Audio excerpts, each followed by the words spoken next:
Did you know that 1 cup of rice, 1 cup of pasta, or 1 cup of potatoes all have roughly the same amount of sugar in them that a can of your favorite pop does? Most people don't realize that, but when we look at carbohydrates, carbohydrates break down into simple sugars as your body digests them. And as your body's breaking them down, they then turn into these simple pieces of sugar.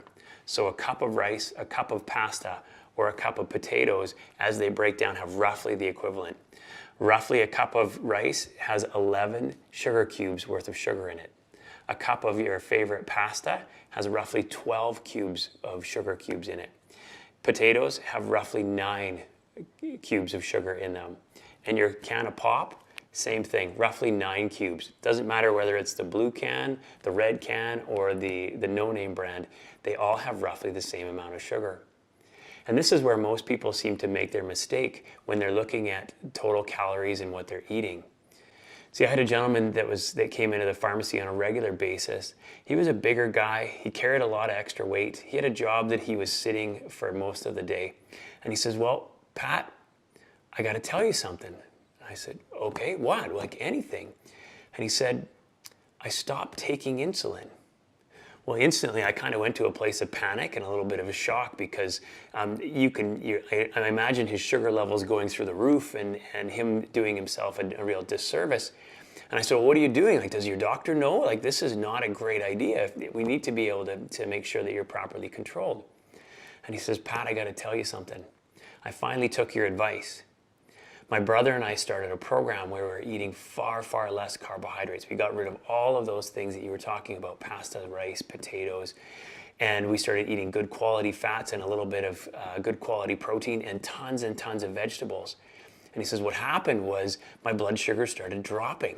I was monitoring them regularly and they were coming down and down into a place where they were really quite low. And so I kept bringing my dose of insulin down further." He says, "Eventually it got to the point where I was using no insulin at all." Now, a quick side note, that's not something that we recommend anybody try on their own. It's best to have your doctor on board and your pharmacist to make sure everyone knows what you're doing, because we can run into problems when we're doing something like that. But in his case, he was watching and he lowered it slowly to the point where he was able to come off of his insulin. See, once you take these foods out of your diet, once they stop converting to sugar in your system, your body needs far less insulin. And in his case, that's what it was doing. And by getting rid of all of this sugar that was just being stored in his body, he actually started losing weight. And over the course of those 4 weeks, he lost, I don't remember what the specific number was, but it was between 10 and 15 pounds as his body was transitioning to a new way of burning calories and a new way of functioning.